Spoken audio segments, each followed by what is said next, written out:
Dr. Joe Dispenza is one of the most important teachers of our time. He's someone whose work I'm going to be following personally for the next few years because part of his process is getting us to feel the emotions of the future reality of the changed person that we want to become.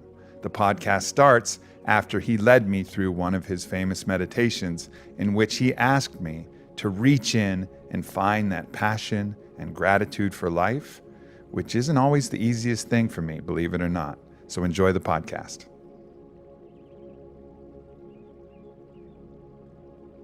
One of the interesting things that happens for me, and I've been so blessed, truly been so blessed with so many things in my life, but some part of me has restricted myself from really feeling that passion and love for the life that I live, even though it's played out like I wrote it down and dreamed it, and it couldn't have been better. But some part of me has been holding back, maybe waiting for that next thing that's going to come that I have to be prepared for or whatever. And so when even going through this meditation, I feel that passion, I feel that love, I feel tears start to well in my eyes. And part of that is part of the appreciation, but part of that is linked with some sadness of like, wow, this was here this whole time. Yeah.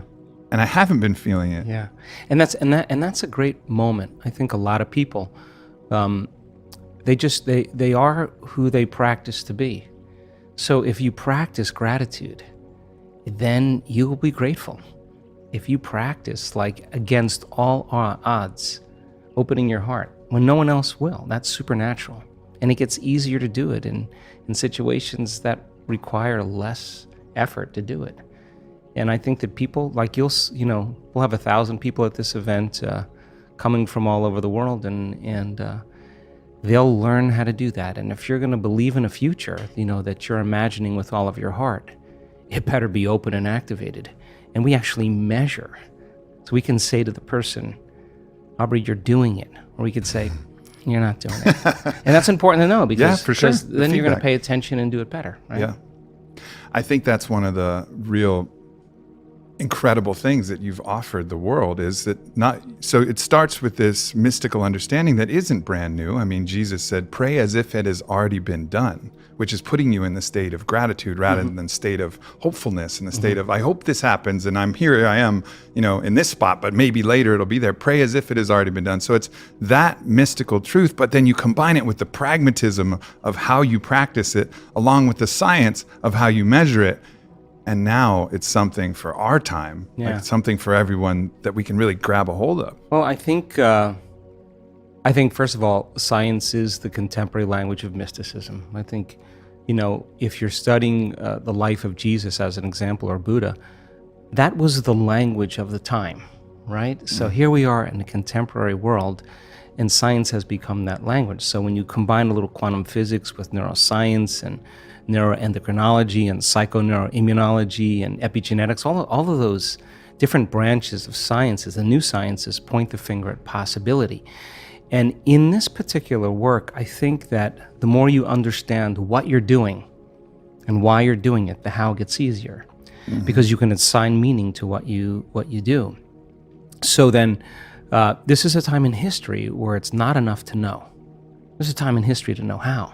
Because information is so readily available, you can gain information. You don't need an authority. You don't need a priest. You don't need a teacher. You don't need a governor.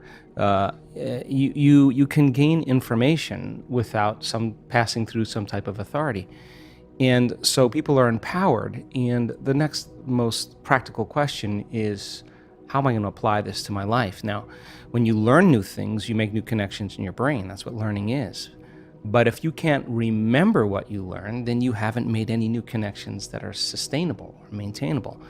So the more the person can repeat what they've learned, the more they're installing the neurological hardware in their brain in preparation for the experience. And so now they're priming their brain for the act, right? And when the experience happens, experience then enriches the circuitry in your brain. That's what experience does. So now you're laying down even more neurological tracks, but the payoff is the chemical called the emotion. And the moment you feel unlimited, the moment you feel grateful, the moment you feel abundant, now you're teaching your body chemically to understand what your mind is intellectually understood. So knowledge is for the mind and experience is for the body. And now we're embodying the truth of that philosophy. And we're literally signaling new genes in new ways and changing our future are changing our genetic future. And if you've done it once, then you're an athlete, you'd be able to do it over and over again. And if you keep repeating it, you neurochemically condition your mind and body to begin to work as one. And the redundancy of the act over and over again conditions the body to know how to do it better than the mind. Now it's innate in you. It's second nature. It's easy. It's familiar. It's who you are. And so I think we start as philosophers. We initiate, we become initiates, and then we master it. Knowledge, experience, wisdom, mind, body, soul. Learning it with your head, applying it with your hands, knowing it by heart. Thinking to doing to being. And so I think to answer that kind of question or that comment is that, we should get up as if our prayers are already answered. The problem is that our senses fool us into separation. The person says, I want to be healed, I want to be healthy, I want to be wealthy. And they imagine it and they come back and it's not there. And when they see it, it's not there. The thought of their future creates the emotion of lack or separation. And if thoughts are the language of the brain and feelings are the language of the body, now you have mind and body in opposition. So then, if you think about something like appreciation or thankfulness or gratitude, when you are receiving something, when you just receive something, when something is happening to you in the moment, or something just happened to you that you enjoy, or you're surprised about, or is pleasing to you, you feel this emotion of gratitude. So gratitude becomes the signature, the emotional signature that it's already happened. Gratitude is the ultimate state of receiving. So now when the person combines a clear intention of their future and they open their heart and they feel the emotion of that future, their body is objective. It's the unconscious mind. It doesn't know the difference between the actual experience in their life that's creating the emotion and the emotion that they're fabricating by thought alone. In that moment, their body is believing it's in that future, in the present moment. And the stronger the emotion they feel, the more altered they feel inside of them, the more they pay attention to the picture in their mind. And we could say then that they're beginning to remember their future. And biologically, it's the same as remembering your past. So if you keep practicing opening your heart and you keep combining it with a clear intention, then the thought and the feeling changes your state of being. Which means then, if you keep doing that over time, you'll feel like your future has already happened. Now, what's the significance of that? If you feel like your future has already happened, you stop looking for it. You're no longer waiting and wondering when it's going to happen or how it's going to happen. You feel like it's already happened. So now you take your foot off the gas, and you're no longer trying to predict or control or expect how it's going to happen. You're connected emotionally to your future. Well, the antithesis is also true. The stronger the emotion you feel for some betrayal, some shock, some trauma, the more altered you feel inside of you, the more you narrow your focus on the outer environment, and the brain takes a snapshot, and that's called a memory. And so the stronger the emotion, the more the brain embosses the imagery neurologically in the brain. So then the person thinks neurologically within the circuitry of that experience, and they feel within the boundaries of those emotions. So then we could say then, the person's biology is literally in the past. So you can't create a new future if your state of being is in the past. So people reaffirm their identity this way. They wake up in the morning and they say, let me think about my problems. And those problems are memories of past experiences that are etched in their brain. So they think about the person, the place, the object, the experience. And we could say then, if they believe that their thoughts have something to do with their destiny, they're thinking in the past. And every one of those problems has an emotion associated. So now they feel unhappy. Now they feel fear. Now they feel unworthy. And they might be addicted to those feelings. Oh, no. It's a conditioning process, because conditioning, all you need is an image. They've mastered this on television. An image or a brand and an emotion. And all you need is a stimulus and a response. So every time the person remembers their future, their past, as they remember their past, the image with the emotion is literally subconsciously conditioning their brain and body into the past. And so if they're living in the familiar past, guess what? They're going to predict the next future. They're going to want to be able to predict their future, so because that's the known. So that there's only one place where the unknown exists, and that's the present moment. And teaching people how to get into the generous present moment takes an act of awareness. And most people would rather turn on their TV or, get on their cell phone or Facebook or whatever because... Well, that reaffirms their present, which is living in the past, right? And I noticed this even with myself. I know that I'm addicted to the stress hormones and that state of struggle and that state of fighting to try and build my business, to try and create this message, to try and deliver this blessing that I knew I had early on and make sure that I deliver it in the best way possible, and all the pressure and all the anxiety and all the worry about that. And I'll wake up and I'm so addicted to those stress cocktails that the first thing I'm going to do is I'm going to charge straight into my Instagram, which is the expression of all of these things and the reaffirmation of my identity up to this point. And then I get that nice rush, that nice kick of everything that's been before and the Aubrey that's lived up to this point. And then that stress hormone then wakes me up and I'm ready to start my same ass day that I've had so many times before. And this is actually, Aubrey, not a bad thing. This is actually a moment of awareness. Yeah. And when you're inside the jar, you can't see the label. And so we have this huge frontal lobe that gives us self-awareness. So then the insight never changes anything. You could have the insight that you're addicted to fear, you're addicted to competition, you're addicted to struggle. But that really means is that we're addressing reality matter to matter. And what we're at one point of awareness, one point of consciousness, and we're putting our attention on another point of consciousness, a future, an outcome. And the only way we know how to get there when we're matter trying to change matter is that we force, we control, we predict, we fight for it. Because that's how you are when you're living in survival. So then we have to move our bodies through space, and that takes time. So we think if we rush, that we're actually going to get there faster. But more and more of the rushing creates more of the addiction of those emotions, because the adrenaline that's released is actually an arousal. So a person is using the conditions, the problems, the situations in their life to reaffirm their addiction to some emotion. To me, that means we become addicted to the life we don't even like. And so that's why change is so hard. So then let's offer another alternative.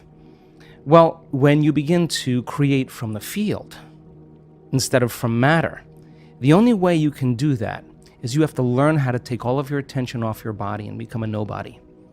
Take all of your attention off all the people in your life that you give so much of your attention and energy to because you have an emotion associated with them.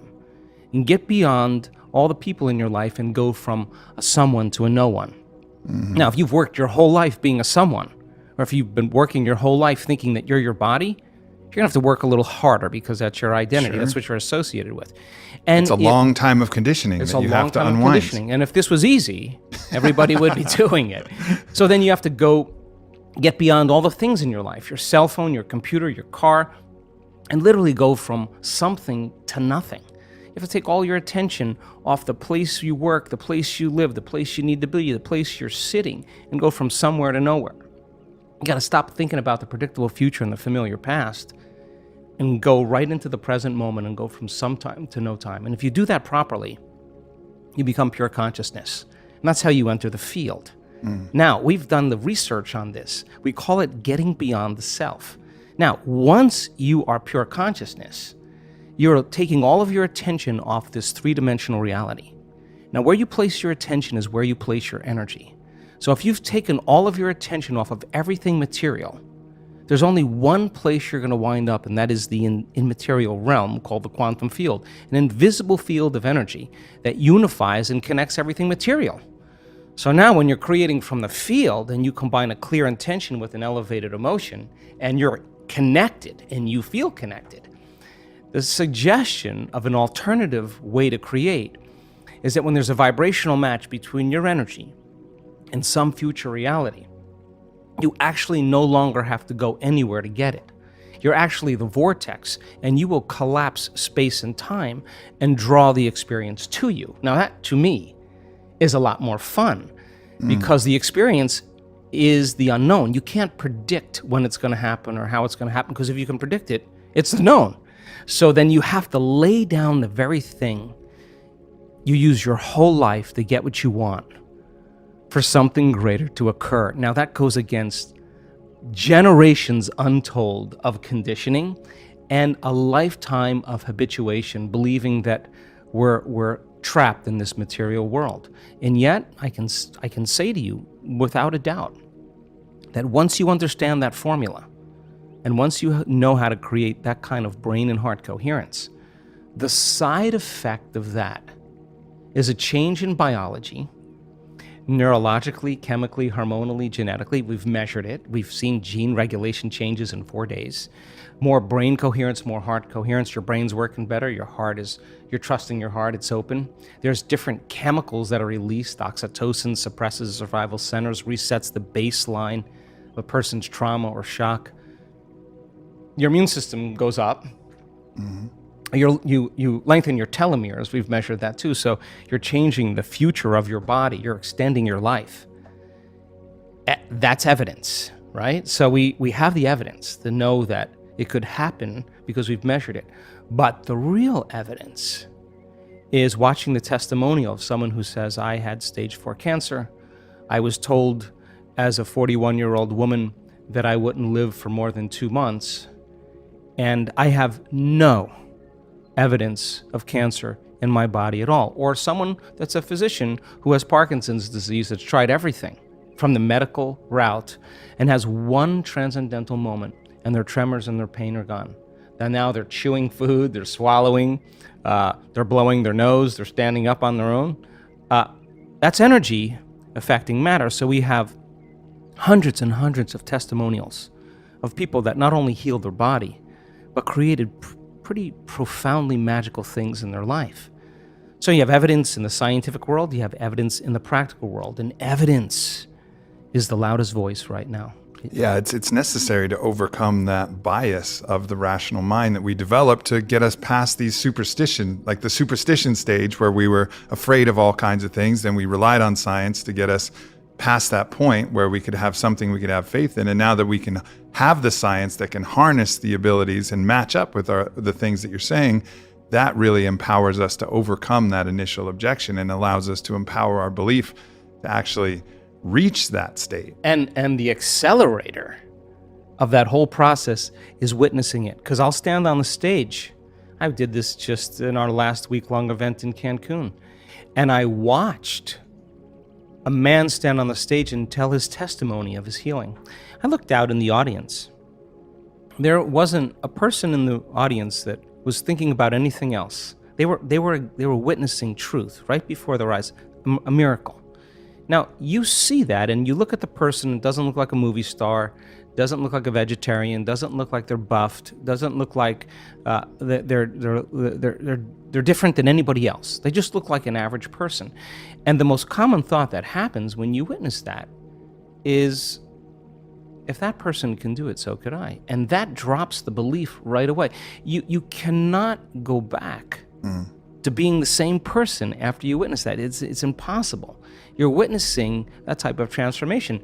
And stroke patients that have had a paralyzed limb for years or been blinded by a stroke that have perfect vision again. And the scans from their physician shows a complete 100% recovery. Now, strokes don't heal if they don't heal in 2 weeks, according to the conventional model of medicine. And nerves don't really come back online if they've been damaged after a period of time. And yet we're witnessing those kind of supernatural changes. So then the belief, the subconscious belief that is impossible. You may say, oh yeah, I believe that a person can be healed. Yeah, I believe in miracles. But when it comes time to actually execute them, you got to step outside a little bit and you got to trust a whole lot. So then when you start witnessing it, it becomes like a brush fire. I mean, we see in our events, once we start seeing those healings, we know it's going to just get better and more phenomenological. And then the side effect of that is a person with Raynaud's syndrome who has incredible sensitivity to cold, that has an immune problem, that is, you can't go out of their house. They stand on the stage and they say, I cannot believe it. I was just outside. It's November in London. I have no pain in my hands. And someone in the audience watches the same thing. We had 4 people at that event with Raynaud's syndrome go into complete recovery, into complete remission. So just like an infection spreads amongst the community and creates disease, all of a sudden health and wellness can be as infectious as disease. And wow, and all of a sudden it's the new consciousness, it's the new way. It's so we don't have to rely on something outside of us. to make us feel better inside of us. We begin to figure that out. And I think that's, that was when I read You Were the Placebo, that was that ultimately compelling case to remind us that, hey, this is something that every clinical trial accounts for. It accounts for the mind affecting the body. So anybody who's a skeptic, you can't be a skeptic. And you list, hundreds in that book alone, right? But then just knowing that we account for that in every single randomized clinical trial that we do, we account for the placebo effect affecting the body in a positive way. So we know that this happens, but that nonetheless, when something spectacular happens with the placebo effect, spontaneous remission, we'll discard that as like, that was random. Yeah. Even though we know that the placebo effect is real, or the nocebo effect, the opposite of that, is also real. Still, science wants to kind of like, let's just discard these spontaneous remissions. Well, I'm actually more interested in deepening that understanding, which means, do we need a sugar pill, saline injection, or some false surgery or procedure to change our state of being? Do you need some external influence? Because the sugar pill is a symbol. It's a symbol of possibility, and the person has been conditioned that pills heal people. So they put their power into it, and the moment the physician says, this is a new drug, and the physician is enthusiastic or excited about it, that enthusiasm becomes contagious. And the person all of a sudden sees the possibility in their mind. They actually see a future, that they actually could be healthy or better. That's a clear intention. And when they feel optimistic, when they feel inspired, when they feel grateful, when they're changing their emotions or energy, they're combining a clear intention with an elevated emotion. And if thoughts are the vocabulary of the brain and feelings are the vocabulary of the body, and how you think and how you feel creates your state of being, they just moved from their past present state of being into a future present state of being. They began to change their brain and body by thought alone. So then, do you need that sugar pill, or can you just do it without it and get so good at doing it that you can change your state of being without the belief that you need to rely on something outside of you? How fucking radically empowering, though, right? No, like to take control of that mechanism instead. And also, this is the time that it needs to happen, because the general skepticism of the medical industry and of the pills actually working and of the conventional treatments actually working, that's on a downward decline. I would say on the macro, people are trusting that, I can just take a pill and everything will be fixed. People are trusting that less. So as they trust that less, their actual belief that that is going to happen is going to decrease. So the result of that happening is going to decrease. So we need something else to replace that, which is the methodologies that you're really teaching. Now, there's a caveat to this, because in depression studies where they give someone a placebo and they say this is the best drug for depression, 4 out of 5 people that are in the placebo study get better or do as well as people who are taking the actual antidepressant. That's 80%, right? But here's the deal. They've been taking that sugar pill for about 8 weeks. Every day, taking that pill and combining that clear intention with an elevated emotion, they're moving into a new state of being. So now what that means is you got to do the work. That means you actually have to practice sitting down, getting beyond all the people in your life, all the things you need to do, the place you need to. You got to get beyond your body wanting to get up and go because it's been programmed that way, and you got to tell your body, you're not getting up until I say. Now, this is when you come out of the bleachers and you get on the playing field, because now you have to go from the known self, disentangle from those programs, and exist in the unknown and possibilities. So then the person who's combining the clear intention with an elevated emotion and not relying on some external or exogenous substance, they're doing it by thought alone, changing their state of being, I guarantee you it's going to begin to become a habit. And they're going to know when they're there and when they're not. And the word meditation means to become familiar with. So then the more you become familiar with how you feel in changing that state of being, the easier it will be for you to do it with your eyes open as well as your eyes closed. And if you go back to the old state of being, there's a good probability that your pain or your condition will come back. So there's this kind of waltz that goes on when people are learning how to heal and change. They take a few steps forward and then a few steps back, and then 3 steps forward and only 1 step back. And they got to practice self-regulating. They got to practice what they're paying attention to, what they're unconscious of.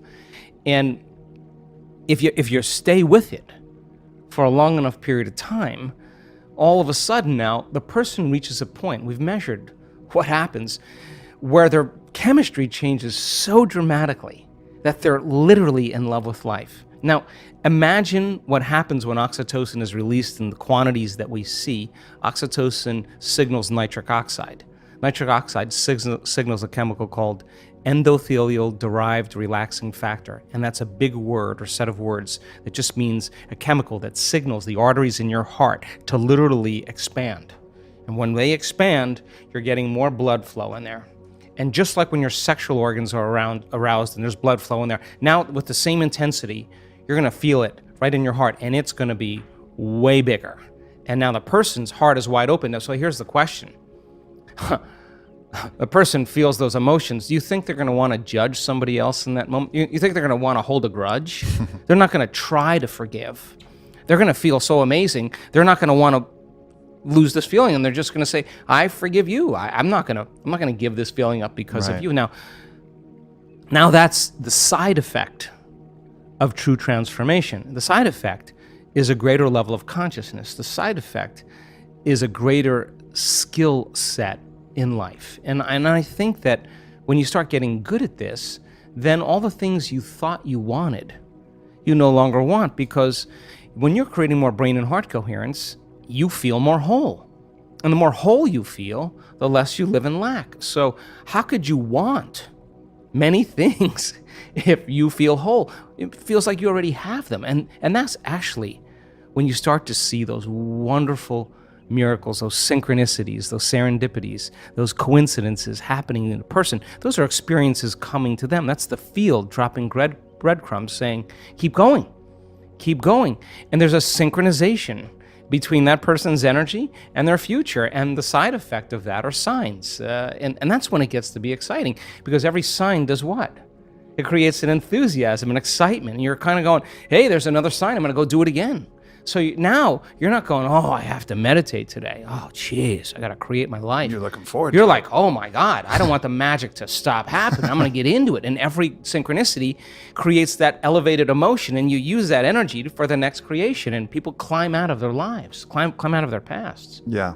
You know, in the book, Becoming Supernatural, you talk about, and you do this in You Are the Placebo too, you talk about the mechanism by which, you know, our thoughts can affect our body. And I thought one of the interesting things that I never really thought about, you talk about the upregulation, downregulation of some of our gene expression, but we have this term that's been thrown around, junk DNA, where 98% of our cells are filled with this junk DNA. And then you just, again, like the spontaneous remission, science just discards that. But you say, what if this is just the raw quantum building blocks for whatever the fuck you want to build? Yeah. You know, what if that's what that is? I mean, that's a great conversation for 2 bottles of wine in about 4 hours, which to me, I'd rather talk about that than talk trash about anybody else or any sports figure, because that conversation is what invites possibilities. So the body's a protein-producing machine.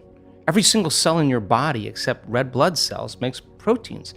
Muscle cells make muscle proteins, actin and myosin. Skin cells make skin proteins, collagen and elastin. Your stomach cells make stomach proteins called enzymes. Your immune system makes immune proteins called antibodies or immunoglobulins. Your eye cells make eye proteins called keratin. So your body's a protein-producing machine. And in order for those cells to make proteins, a gene has to be regulated. So then they used to say genes create disease. Lie. It's an absolute lie. There's a very small percentage, about 5 to 1% of the people on the planet are born with a true genetic condition like type 1 diabetes. The other 95 to 99% is created from lifestyle or behaviors. 2 identical twins sharing the same genome. One dies at 52, the other one dies at 88. Well, what happened there? It was the reaction to the environment that caused their genes to be switched on or upregulated to make a healthy protein, or downregulated to make a cheaper protein. And it turns out that when you're living in stress and living in survival, you're living in emergency mode, and that's not a time for growth and repair. Yeah. That's a time to mobilize all the body's energy, all its resources from some endangered situation, real or imagined, in their life.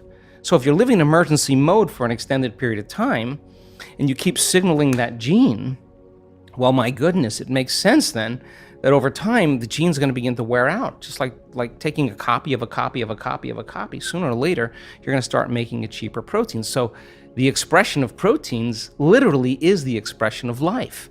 So then, is it possible then to signal the gene ahead of the environment? The answer is absolutely yes. Because if a person's waiting for their wealth to feel abundance, if they're waiting for their health to feel wholeness and gratitude, if they're waiting for their new relationship to feel love, they're living by the old model of reality of cause and effect, waiting for something out there to change to make them feel better, and here, take away their lack or emptiness. But the moment the person embraces the emotion ahead of the event, if they understood what they were doing and why they were doing it, then if the environment signals the gene, and it does, and the end product of an experience in the environment is an emotion, when you embrace the emotion ahead of the experience, you're signaling the gene ahead of the environment.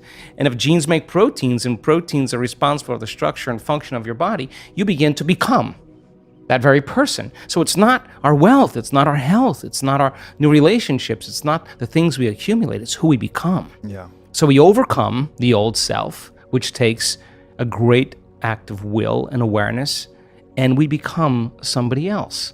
So then when you become it, nobody can take that away from you. In fact, you know that you know how to do it, or you know that you are it. And an abundant person doesn't say, I'm abundant, I'm abundant, I'm abundant, or a healthy person doesn't say, I'm healthy, I'm healthy, I'm healthy. They don't say that, they are it. Yeah. So then most people have just been fooled by their senses, because they're 5% of their conscious mind is holding the intent, but their body is habituated into a predictable future, or emotionally conditioned into the past. And they're saying, I'm healthy, I'm healthy, I'm healthy, or I'm happy, I'm happy. And the body's going, you're miserable, you're unhappy. That thought can't even make it past the brainstem to the body. So then teaching people how to self-regulate, they have no idea when they started changing their emotional states, the amount of biological and energetic changes that take place within them and all around them. So then develop that skill and get really good at this. Then for the most part, you wouldn't be so interested in so many material things. You would be interested in facing off with yourself every day and asking, what is it that stands in the way between me and my future? What is it that stands in the way between me and my connection to the quantum field? I think that's the real question. That is the real question. And I think, I can look to my own life to see myself in that place of grappling with the resistance to doing that, and looking at the resistance not only personally, but in the macro. All right, you shed this yoke of genetic determinism where it's not my fault, my genes are driving me this way. Well, then if you're really hard on yourself and you blame yourself for everything that happens, if you have that natural tendency, if you shed this idea that things are happening to you and it's not your fault no matter what, well, then you have to take responsibility. And if you're going to blame yourself for everything that's happened, and you're going to be really hard and you're not able to forgive yourself, well, you're not going to want to shed this idea of genetic determinism. It's your identity now. Right. It becomes your identity. So it's a very interesting conversation, because this is an unlearning process. I mean, Watson and Crick, telling people that genes are a library of possibilities. So we express 1.5% of our DNA. The other 98.5% is called junk DNA. And that 1.5%, that's 23,688 genes we express. We have 140,000 proteins that make up the physical body. How could you have more proteins than genes? It should be 1-to-1.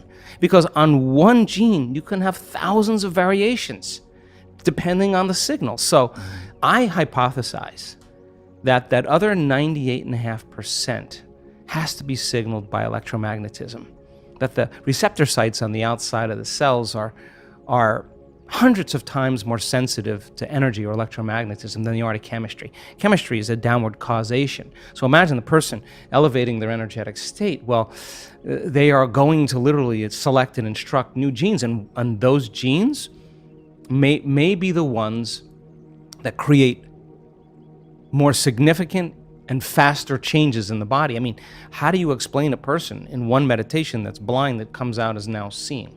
Like, what happened there? What about a stroke patient who was paralyzed for years is now moving a limb? I mean, it's not matter that emits a field. That's an illusion. It's the field that creates matter. So then the fundamental question is, if you change the field, will you change matter? It's none of your business to change the tumor. That's the outcropping, that's the outpicturing of changing the pattern in the field. So getting people really good at this, and the closer they can connect to that unified field, the more their consciousness is connected to that consciousness, the shorter amount of time it'll take. Yeah, and again, going back to that resistance, I mean, we started this discussion with that little piece that could cause resistance and maybe has caused resistance. Maybe me believing that loving life is a choice, and that little bit of sadness that brought those tears to my eyes when we were doing our brief meditation before the podcast, that little bit of sadness of like, wow, I could have been doing this whole time. I'm 38 and I've loved life sporadically and I've had a very blessed life. But if I would have chosen it, I could have been more passionate and I could have loved it even more. I could have loved the people that I loved. I could have loved the places, loved my family, loved the people that I've lost. I could have done all this. And then I'm like, oh no. But that's the wrong way to think, because that's, again, living in the past. Why not live in the present now, saying, okay, I forgive myself for the past. I did the best I fucking could. And now how about here on? Right. And here on, let me choose this new way. And when you're ready to wake up, you wake up. And I believe I'm an eternal being. I believe I'm eternal. And in fact, all religions that you study always talk about you're going to be around for eternity, whether it's heaven or hell, whether it's karma or whatever, nirvana. Consciousness is going to exist. So you're going to be stuck with yourself for a very long time, which then begs the question, well, if I'm waking up now and it's 2019 and I have this healthy body and this charisma and I'm successful, my goodness, I'm going to use the same passion, the life that I've created with those great habits, and I'm going to turn it inward, and I'm going to bloom like a flower in a new way. Because, hey, someone did it at 33 years old. You're 38. So what? There are people in this group that we're about ready to go that are in their 80s, and they could be home watching Wheel of Fortune, and they're all in.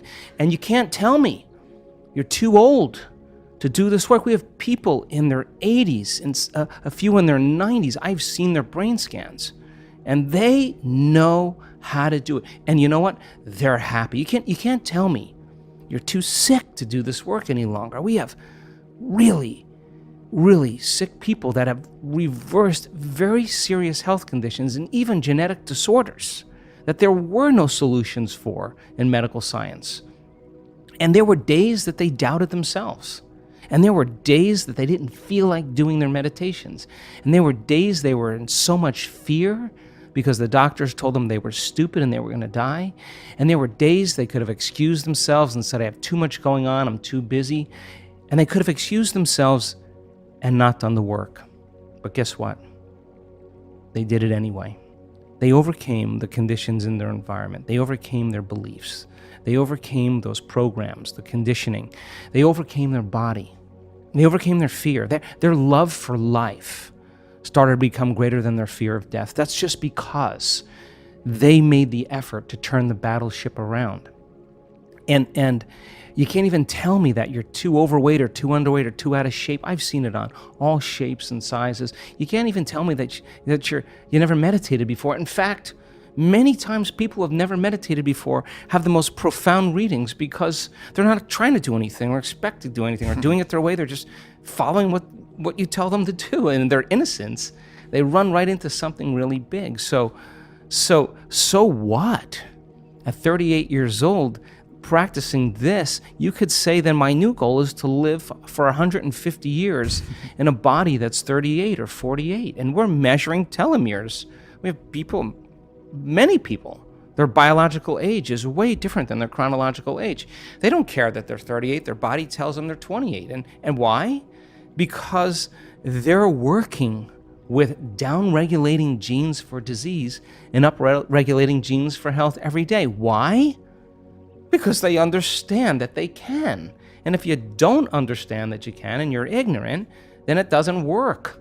So then people who actually say, I'm going to experiment, I'm going to become the scientist with my life. I'm going to measure the effects of me at cause. That's how I live. I say, all right, I'm going to change my energy. I can tell you, nobody changes. In all the years I've been doing this, nobody changes until they change their energy. And when you change your energy, you change your life.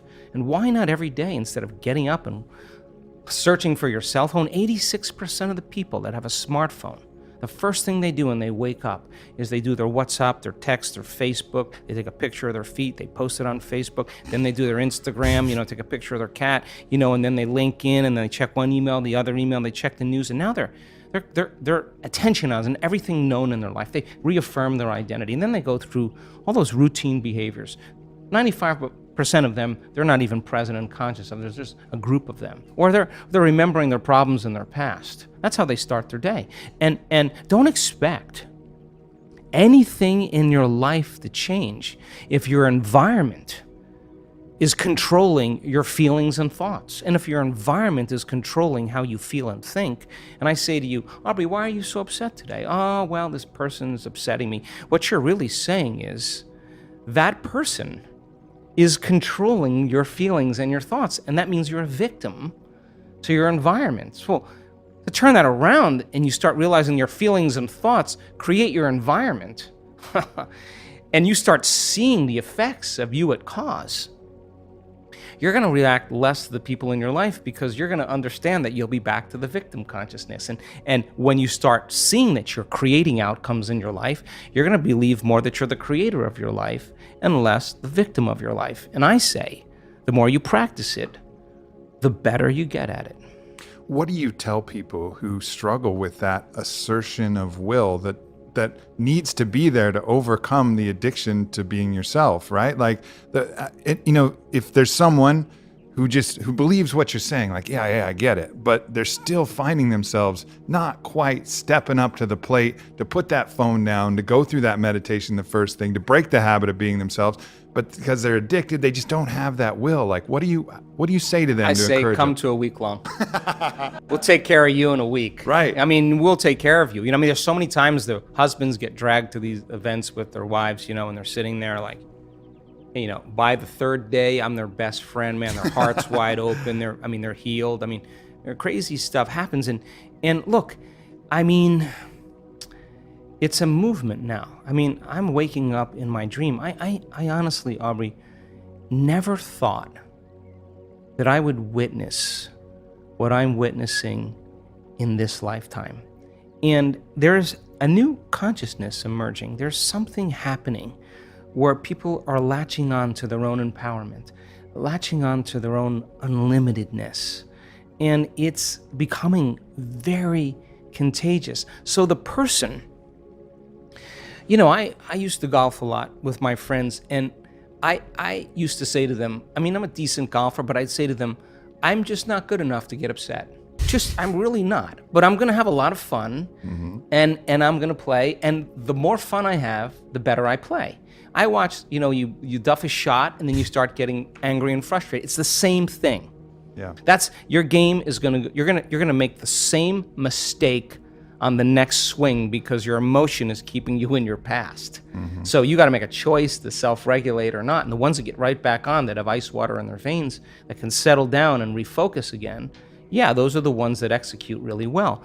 So the person who can't get beyond themselves, it's just a matter of practicing. How many balls do you have to hit? How many punches do you have to throw? How many kicks do you have to throw till all of a sudden you start looking forward to doing it? And yeah, I can tell you this because I've been doing it for a very long time. Some days are easier than others, but I'm not going to give up. I'm just not. If I'm going to carve out some time, then I'm all in. I'm not going to shut my cell phone off. I'm going to disconnect from it. It's all going to be there when I get back. What I'm going to do is I'm going to make my inner world more real than my outer world. And step by step. You can't get impatient doing this. You can't get frustrated doing this. You can't get resentful doing this. You can't force it or control it doing it. I've seen what happens in the brain. You're going to make your brain worse. So sooner or later, you start figuring out that isn't it. And all of a sudden you start following the instructions. And you start going, wow, that was really easy. What was I doing up to this point? Everything but the formula.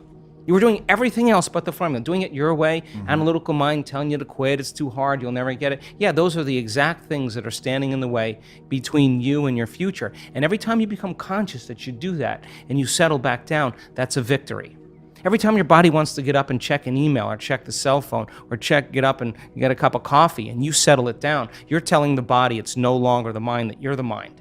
Every time it wants to go back to the past and romance some trauma just to reaffirm some emotional state, and you become conscious of that and you say, where I place my attention is where I place my energy, and I'm siphoning energy out of the present moment into the past, and you become conscious of it and you return back to the present moment, that's a victory. And every time you start thinking about the staff meeting at 6 o'clock or 5 o'clock in the afternoon, and that's the known, and you stop and you return back to the present moment, you're disinvesting your attention and energy out of that future, and you're making room for the unknown in your life, and that's a victory. And when your will gets greater than the program, because most people lose their free will to programs, because they are on that wheel where you could take their yesterday and lift it up and set it on their tomorrow, because they're in the habit of doing everything in a routine way. So then when they lose their free will to a program and their body, which is a habit, has become the mind, now their body's dragging them into a predictable future. And they've lost their free will to a program. And you sit down and your body is telling you, I'm going to die in this meditation, I'm going to suffocate, this is going to end, I can't. And you just keep settling it back down. Every time you do that, it's a victory. And celebrate those victories. You know, one of the things that I talk about in the book that I wrote is if you're halfway through a donut and you put the second half of the donut down, that's a victory. Yeah. You don't need to beat yourself up for starting that donut. Right. Like, that's a victory. Wherever you are, like, don't look at it in this binary thing. Oh, well, start of the year, I'm going to start a new plan. I'm going to take care of my body. Oh, well, starting fresh Monday. Like, you can stop at any point and celebrate that That's victory. my point. If you're going to say, I'll do it later, I'll do it tomorrow or Monday, you're in a program. Yep. Right? Because you actually should be doing it in the moment. Right? Right. So then I assert that if you're not in the present moment, you're running a program. And so the more, listen, paying attention is being present, and it's a skill. And you know when someone's present with you in your life because they're paying attention to you. And you know when they're not present with you because they're not paying attention to you. So then imagine you're going to create and you're not present. How could you miss the moment of creation? You then are in the known. You're in the familiar past or the predictable future. So that sweet spot of the generous present moment, if you keep practicing overcoming your body, overcoming the conditions in your environment, and overcoming that predictable future and the familiar past, and you keep working for the present moment, you are going to develop the habit of being present. And if where you place your attention is where you place your energy, and you're in the present moment, you got a lot of energy to use. You got a lot of energy to execute. You got a lot of energy to design a destiny with. And I invite people to look back at their own life and look at the spontaneous moments where this has happened, because I can literally attribute pretty much every single successful experience of my life, every single great experience, from a moment in which I created that idea. I had that inspired feeling. I had that feeling like, oh, this is gonna be big, and that flood of emotion and that confidence in that, and that it would happen somewhat spontaneously and somewhat serendipitously, and then the result would be on it as a company, or the result would be my book or the relationship or something great that would happen. But I never really harnessed the control over it. I just utilized what kind of happened by happenstance. And maybe I would do a few things to put myself in the right place in the right time to make this happen a little bit more reliably. But no doubt that all of the good things that have happened have come from that formula. Now, if I can take control of that formula, oh shit. Yeah. Well, look, I mean, I'll be the first person to say that we already know how to do this. Yeah. We are wired to be creators. We already know how to do it. You just made up your mind that it was more important than anything else. And you have that vision, you have that possibility, and the moment you feel that emotion, you're connected to your future. And no person, No thing, no experience will stand in the way between you and that future. And it's feeling connected to your future, feeling the inspiration, the joy, feeling the exuberance, the love for your future every day is going to, just like your body follows your mind to the coffee maker, to the toilet every morning, to the known, your body is going to follow your mind right into that future because that's where your attention and your energy is. So then, yeah, if it isn't happening in your life, then there's some emotion. There's some unconscious attitude or thought process, hardwired. There's some habituation of thought, behavior, or emotional reaction that's keeping you as you. So then if your personality creates your personal reality, and it does, and your personality is made up of how you think, how you act, and how you feel, then the present personality who's listening to this show has created the present personal reality called their life. So if you want to create a new personal reality, a new life, it means you're going to have to change your personality. That means you're going to have to start thinking about what you've been thinking about in that 95% and change it. You're going to have to become conscious of your unconscious habits and behaviors, how you speak, and modify them. And then you're going to have to look at those emotions that keep you connected to the past and decide, does this emotion belong in my future? And if it doesn't, leave it behind and the memory associated with it. So most people try to create a new personal reality as the same personality, and it doesn't work. We literally have to become someone else. And the act of becoming is a function of overcoming. So that means you got to light a match in a dark place. And when you sit down and all of a sudden you hear those voices, I can't, it's too hard, I'll never change, it's my ex's fault, it's my boss's fault, I'm too this, I'm too that, I'm too old, I'm too tired, it's too late. And those are the thoughts that are the boundary of the known. And now you're stepping out into new territory, and the body that's been conditioned to be the mind emotionally is saying, don't leave the known here. Stick with guilt. It's much better. Stick with suffering. At least you can predict it. And yet your conscious mind is wanting to go for a ride, and your body's going, whoa. So then it may take a little time to help the body out of the past. It takes some time, right? So then the person can have a great meditation and feel really connected, and then get up and then get frustrated on the freeway and judging everybody else. I mean, you just disconnected from the energy of your future, and you're back to the energy of your past. Don't expect anything to change. And if you tell me it's because of that person or that circumstance, I'm going to say, oh, you're back to the unconscious program of being a victim in your life. And so there is a period, a grace period of transformation where we have to cross this river from the old self to the new self. And that void, that unknown, is the neurological, the biological, the chemical, the hormonal, the genetic death of the old self. And most people, the moment they step out, and the hardest part about change is making a new choice. The moment you make a new choice, get ready. You're leaving the known. It's going to be uncomfortable. It's going to be unfamiliar. There's going to be some uncertainty. You can't predict. You're not in the known any longer. And most people, they step out and they hear that voice. It's too hard. You never change. And they believe in that thought. And that thought leads to the same choice, which leads to the same behavior, creates the same experience, produces the same emotion. And then they say, oh, this, Aubrey, feels right to me. No, that feels familiar.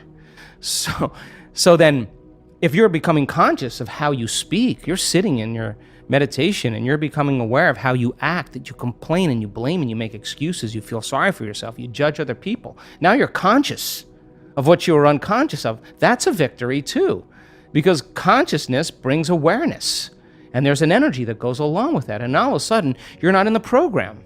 You're the consciousness observing the program. You're outside the jar.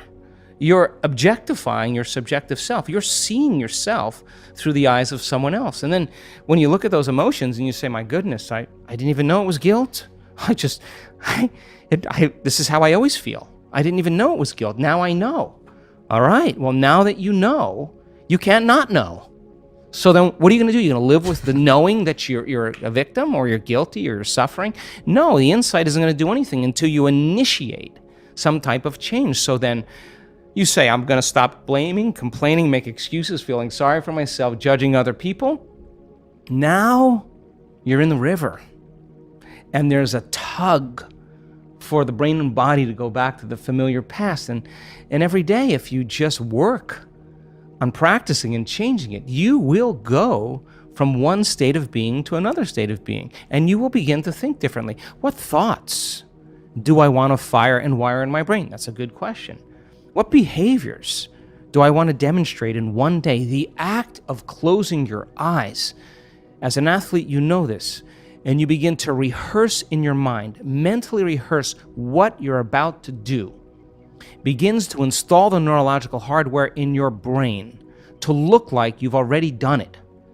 Now the brain is no longer a record of the past, it's now a map to the future, and if you keep hitting that hardware over and over again, the hardware is going to become a software program. And who knows? You just may start acting like a happy person. There's no magic there.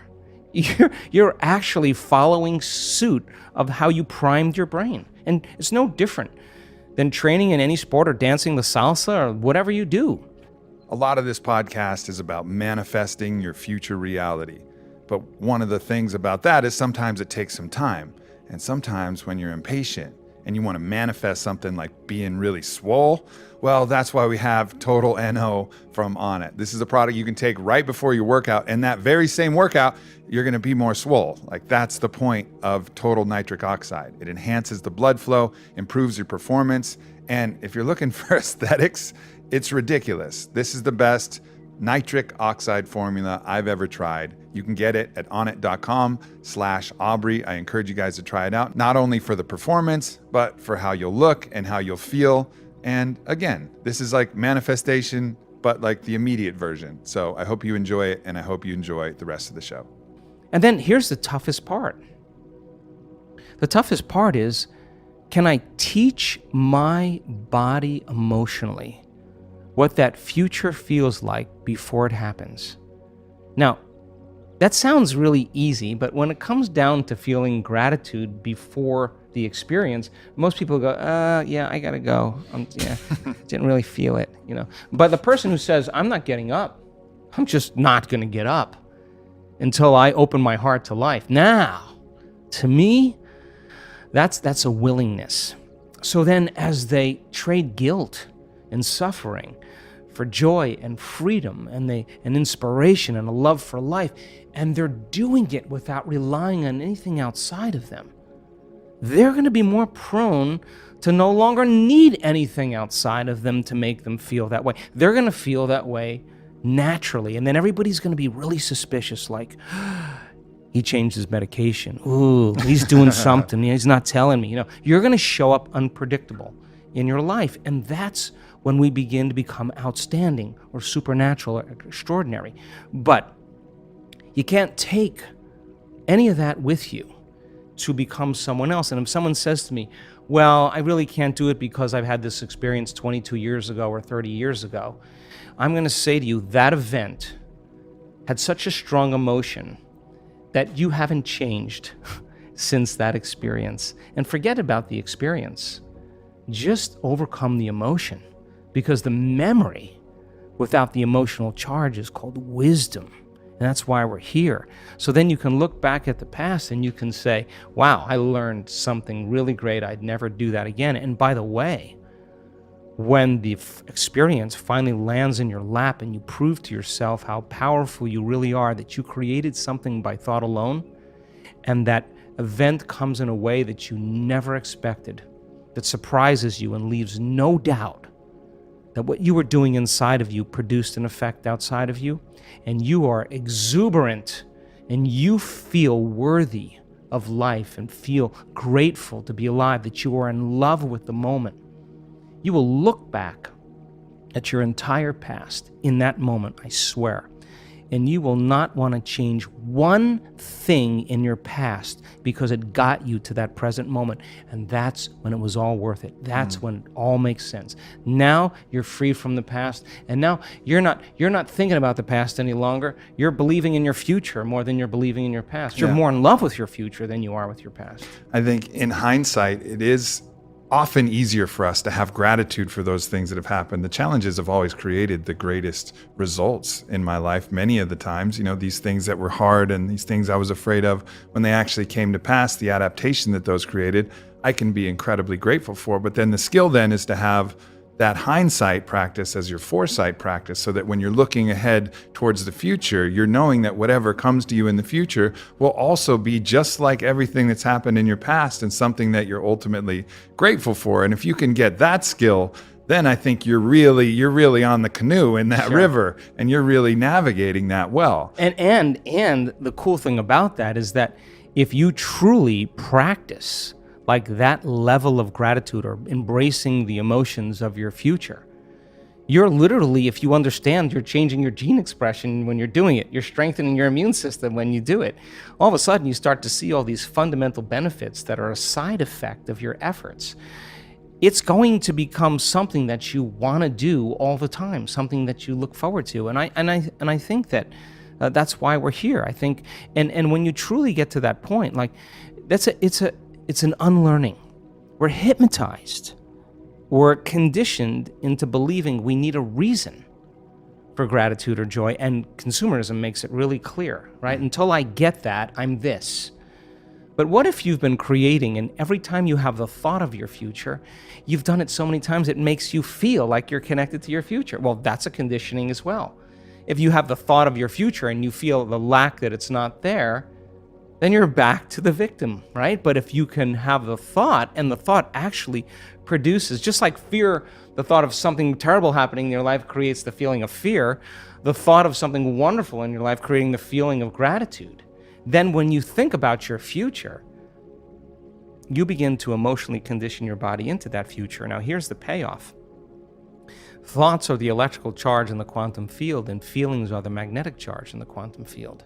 And how you think and how you feel broadcasts information and energy into the field. So into the collective field. Into the unified field. So the question is, what are you broadcasting every single day? So then, we know that once you begin to self-regulate and you begin to open your heart, just in that small exercise that we did, the act of creating that kind of coherence in your heart begins to produce a measurable magnetic field up to 3 meters wide. That heart is actually producing a resonance. That energy, that frequency carries information. And when your heart is open, this is our center of oneness. This is our center of wholeness. This is the union of polarity and duality. This is the connection of opposites. So when the heart starts to become activated and we start to feel whole, and it begins to put that energetic pattern into the field, that frequency can carry the thought of your health. It can carry the thought of your wealth. The frequency of suffering carries different thoughts. It can't carry the thought of health. Is that so? Projecting that electromagnetic frequency into the field, into the collective unified field, is that the fundamental causal response of that thing attracting back towards you? So let's say you project that thing. Let's say it's outside of your body. Like, I think understanding how the gene expression works and understanding how you can heal your body is one thing, but how do you manifest that external thing from happening, that job offer from happening, that thing? You're projecting that out into the field, but what is the response mechanism that actually calls that back to you? Wow, we need 3 bottles of wine in 3 hours for that. But let's make it really simple. 70% of the time, people live in survival, live in stress. And that invisible field of electromagnetism that's surrounding the body, that resource of energy, is going to be squandered into chemistry. And every time you react, the field around your body shrinks a little bit more, and you become more matter, less energy, more particle, less wave. And then the hormones of stress cause you to narrow your focus on the cause. So when you narrow your focus on the cause, you're focusing on the particle in quantum physics, matter, and your senses are so conditioned into focusing on matter that you're beginning to experience separation. So the more I live by the hormones of stress, the more I have separation. There's separation between me and you, and my senses are fooling me into it. But the unified field says there is no separation. So then, if you're addicted to those emotions and they're heightening your senses, that's what they do in survival, and you become a materialist, and your field around your body shrinking, then you're going to feel separate from the quantum field. And it's going to take a long time for you to create what you want, because you're separate from the field and you will be matter trying to change matter. So the moment you begin to activate this center, this is our connection. This is our first connection to the unified field. The moment energy moves into this center, and we've measured this, the field around the body expands, and once there's energy in the heart, guess where it goes? Straight up to the brain. The heart acts as an amplifier and literally begins to increase energy in the brain. So now, once that field begins to expand and you get beyond, you take all of your attention off your body, off people in your life, the things you own, the place you need to be in time itself, and you become pure consciousness, and you take all of your attention out of this three-dimensional reality, out of the known, and you start putting your attention on that field. There is a technique that we teach to do that, and you begin to feel connected from that field.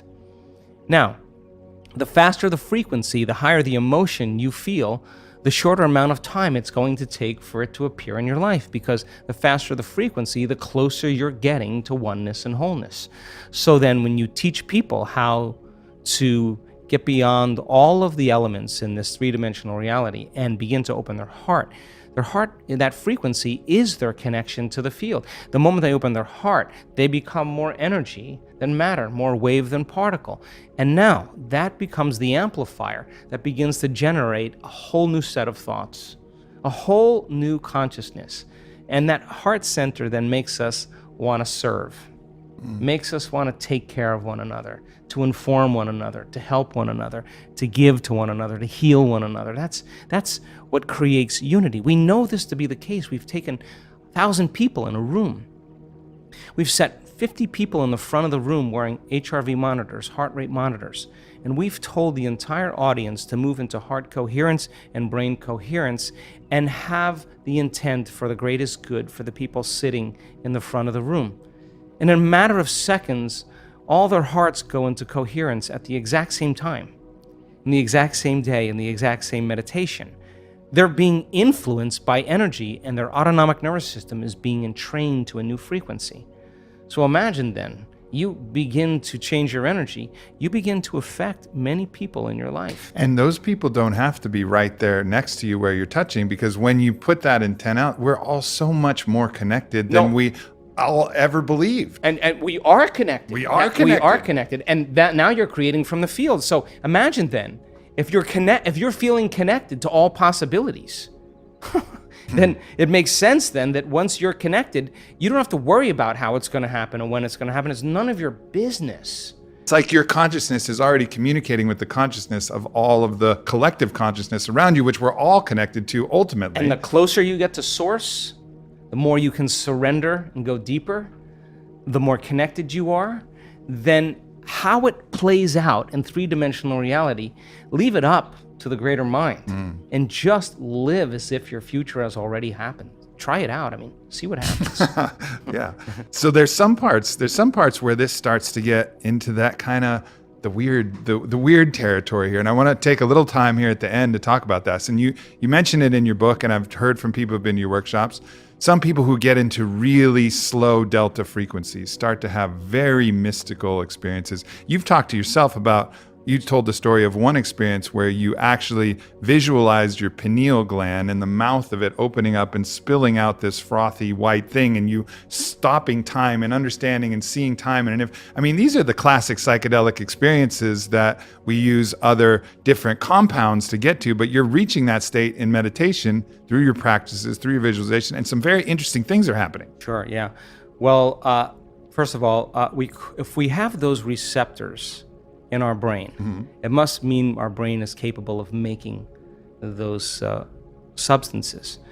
And so there's 4 states of consciousness. There's wakefulness, there's sleep, there's dreaming, and then there's a transcendental moment. And when you've had enough of everything in this 3D world and nothing new is happening, you start wondering if there's something else.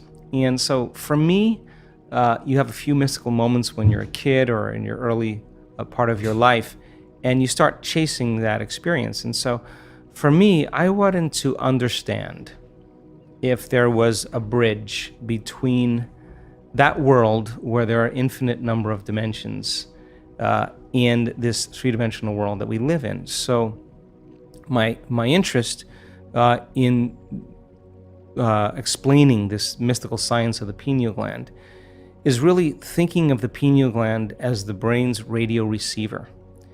And it can only be activated through a certain process. And we have the most beautiful brain scans to show that we're seeing a trend. That when a person begins to take their attention off of everything material, three-dimensional reality, a narrow focus on matter, a divergent focus, and they begin to broaden their focus, they begin to open their focus and create what's called a divergent focus. When they do that properly, the act of opening their awareness and putting their attention on nothing begins to suppress this thinking brain and slow brain waves down into alpha, but not just any kind of alpha, very organized, coherent alpha. And now we're seeing the beauty of when they really can just allow their body to rest and almost fall asleep and keep their mind awake. There's this door, there's this opening. And when they silence the activity in the neocortex, they get beyond their analytical mind, their thinking brain, that memory bank of the known self. And if you're in theta, there's very little brain activity there, so you're aware, you're kind of conscious in your subconscious mind. Now we start to see very profound patterns where theta levels, and even delta now, become the primary frequency in the brain. And not just a little theta, not just a lot of theta, like a lot of theta. And when you see that way outside of normal, we now know what's about to happen. We now know in the next instant there's going to be an arousal. And now the sympathetic nervous system switches on when you feel pain, when you feel fear, and when you feel anger or aggression. And it's mostly survival stuff. But when this latent system switches on, and the sympathetic nervous system switches on, the arousal that's created is energy moving from the body right up into the brain. And when that gate at the brainstem called the thalamic gate opens up, and that energy rushes all the way up into the pineal gland, the moment that happens, the brain goes into what's called gamma brainwave patterns. Now, the amount of gamma that we're measuring is not a lot, not a real lot, not a super amount of a lot. It's like Hulk levels. Like extraordinary amounts, like hundreds and hundreds and hundreds of standard deviations outside of normal. Now, the amount of coherent gamma in the brain in that moment is a sign the person's having a very subjective experience that we're measuring objectively. They're having a full-on sensory experience without their senses. And whatever's going on between their ears, the vision that they're having, they're not visualizing. It's happening to them. In other words, if your senses were heightened by 25% right now, everything you were seeing, hearing, smelling, tasting, feeling, if your senses were heightened, your awareness of everything around you would be heightened. And awareness is consciousness. You can't have consciousness without energy. So now, all of a sudden, the energy in the brain goes way up. And the person now is literally in a whole nother world. They're in another dimension. That's why the pineal gland is called the third eye, because it's a profound vision. Now, once the autonomic nervous system switches on and it goes into gamma brainwave patterns, that radio receiver has tiny little calcite crystals, stacked rhombohedrons that are on top of each other. And those crystals begin to shimmer. They begin to oscillate. And now the radio receiver is activated. And now all you got to do is keep this mechanism suppressed and tune into frequencies. And all those frequencies carry information. And when the brain latches on to a frequency, the pineal gland acts as a transducer. And a transducer is no different than a TV antenna that takes one form of energy, frequency, and turns it into, or transduces it into imagery. And the pineal gland begins to release upgraded versions of melatonin. Melatonin already causes us to dream, but now you're going to really dream. It already causes us to relax, but now you're going to make a benzodiazepine. You are going to chill way out. You are no longer going to be in survival.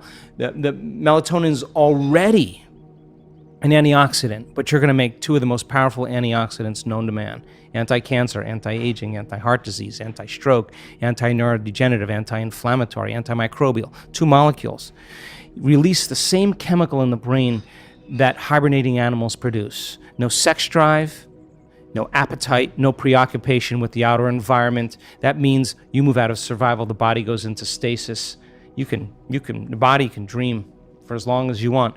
And now, all of a sudden, you start to release the same chemical found in electric eels. What is that? The nervous system is going to become electrically activated. The amplitudes of energy are going to go up in the brain. There's going to be a profound firing. And then you make that one amazing chemical called dimethyltryptamine. And that begins to switch on. And what happens is you no longer move through space to experience time. You move through times and you experience dimensions or spaces. And the biggest lie that we've ever been told is that we're linear beings living a linear life. We are dimensional beings living a dimensional life. And when the doors of dimension open to you and you get a glimpse of how big this really is, you are going to care less about politics. You're going to care less about who's famous and who isn't, because you're going to realize you're all of that and more. And all of a sudden now, we have people that have switched this system, this latent system on, and they have a greater understanding of who they really are. And it all of a sudden shows that there is no past life. They're all happening now. I don't know how else to say that. And when we activate this latent system, the information that's being translated into profound imagery, that experience, that rich experience enriches the brain. Now you're laying down circuits for something that has nothing to do with the material world, and that experience produces an emotion, but the emotion is not going to be guilt or shame or unworthiness or fear. The emotion is going to be ecstasy or bliss. And the stronger the emotion you feel, the more you're going to be paying attention to those pictures in your mind. And literally, you're going to begin to rewire your brain for the mystical. And when you open your eyes and you come back to your senses, you're going to see a broader spectrum of reality. You're going to begin to see what has always existed, but you didn't have the circuits in place to experience them, because we don't see things how they are. We see things how we are. So now the person all of a sudden opens their eyes, and I've had this happen. You see colors and light like you've never seen before. You hear. Everything's melodious. Everything's unified. It's the smell, the taste, the feeling of everything is just enhanced. And we're here in three-dimensional reality for that. I mean, we're here to really experience life fully. I mean, that's why I'm here. That I'm not going to be guilty. I'm not going to be sad. I mean, how many times have we done that? I mean, that mystical moment, when you have that experience and you begin to perceive in a whole different way, and you connect to that intelligence, you will see that energy, that intelligence in every human being, in everything around you, and you'll feel more connected and less separate. And I think that's why we're here. No doubt that changes the whole game. That changes the whole game board. And the more of us that light up in that way and feel that thing, the more the collective is informed with that same information, the more it becomes available. So it becomes this game of momentum. It's a footprint footprint for you to step into. And as we've seen that, we've seen the footprints of people who have healed themselves of cancer, and it's in the field, and they step into those same footprints. But we also have evidence in three-dimensional reality, and you see the woman who's now MS free, and now the evidence in three-dimensional reality says, I have permission to do it. So it's in the field, and it's in three-dimensional reality, and it should be in both. That's the evidence we need to know that it's possible. And the cool part about it is that nobody is excluded from it. So, I think one thing for everybody listening to know is that you describe some of the techniques in your books. You also have audio tapes with some of the meditations, and then of course the workshops. You really want to dive into this. You have the schematics for how to get in this, even for the something that mimics what Kundalini practice would be, squeezing the energy up into the brain to create these kind It's of been pineal around responses. for thousands and thousands of years. Yeah, so you have the schematics, and I really encourage everybody to check that out. I had one question, though, that I thought was interesting. So if you read Stoic philosophy and you look at some of the samurai literature, like the Hagakure, they talk about premeditation, or they talk about dispelling their fears by going into the fear and then surrendering to that fear and unwinding the fear that held. And that's been something that's been important for me in my process. My first ayahuasca journey was taking me through all the ways that I could possibly die, eventually landing on cancer, which was the scariest for me, until I surrendered to that fear and then released it. And my fear of death has been ultimately dissipated from that. What is your thought on, because obviously this is putting yourself in somewhat of a negative reality, but it has somewhat of a positive result in that it can allow you to dispel the fear that you're actually experiencing, as long as you don't get stuck there. Sure. Well, modern psychology calls it systematic desensitization. Mm-hmm. What you do is, if you want to desensitize someone to a fear of something, you have them imagine being in it and working on practicing surrendering to the fear, or getting beyond the fear, relaxing and calming down. And so you're breaking, it's called inhibition. You start inhibiting that conditioning process because you're having the thought and you're choosing to not feel that emotion or begin to self-regulate a new emotion. And the research shows that if you do that properly, there are afferent fibers from the heart that go right to the amygdala, straight to the amygdala. And what it does is it shuts the lights out for fear. It lowers the volume for pain and suffering, and it cools off the circuits for that kind of tenacity and aggression. And what happens is you get this resetting of a baseline. And so now the person is more safe, that they're not anticipating the next threat, the next danger. They're not looking around the corner for the predator. Their body's not in that vigilance. Their body's more in the present moment. And so you begin to desensitize yourself when you confront the fear, or you confront the possible scenario, and you begin to choose a different emotion, or you break from that emotion. And because people do they do the opposite really well. They think about the worst thing that's going to happen to them in their lives, and then they say, no, it could even get worse. And they begin to emotionally feel the fear before it happens. And they're conditioning their brain and body to subconsciously become the mind of fear. Do it enough times, and your body is going to have a panic attack without you. Try as you may to control it with your conscious mind.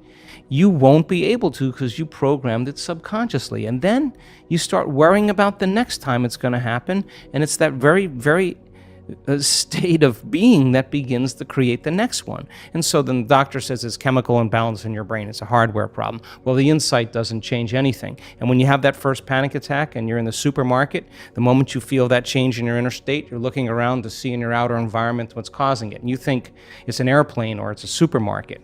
And so then, you take the drug, but the drug doesn't heal the condition. In fact, you'll still stay away from supermarkets or airplanes. So then it's a software problem. Your father was overbearing, was a perfectionist. He was really hard on you. So now you have the insight. My father was overbearing. Does it heal it?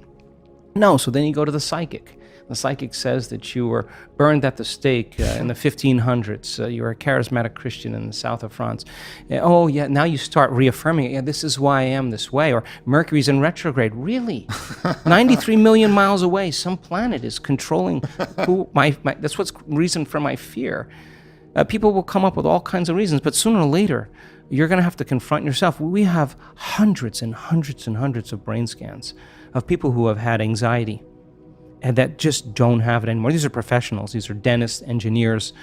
These are nurses, people that really were struggling a great deal with it. You cannot be anxious if you're in the present moment, and it's just a skill. So I think that we can use it in a positive way. Yeah, and I think that thing you said about choosing the different emotion when you engage that fear. So engage it and then choose not to be scared. And I think... Or what am I going to do if I feel that? I mean, we have activities in every one of our week-long events where we know that people can do brain and heart coherence. We got the scans to prove it. And then we say, okay, Now that we know that you can do it, let's go 38 floors up on the hotel, and let's rappel off the side of the hotel. And this is not about an adrenal rush.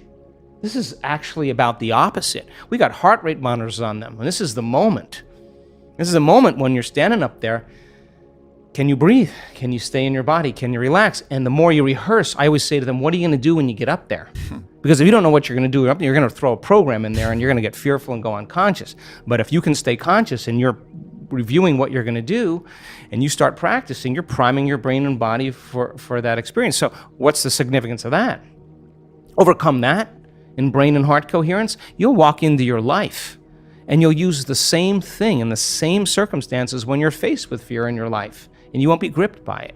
And if you just went off 38 floors in heart and brain coherence and you mastered it, you probably will look at the problems in your life as so much less intimidating than what you just did, and people leave their fears. So we want to put them in situations that would normally evoke a strong emotion or a program and say, yeah, that's natural, that's normal, but what would supernatural do? So let's practice that. And so we have a challenge activity. That's where I just came from. And again, putting people in those situations where they don't think they can go any further, and then they go further.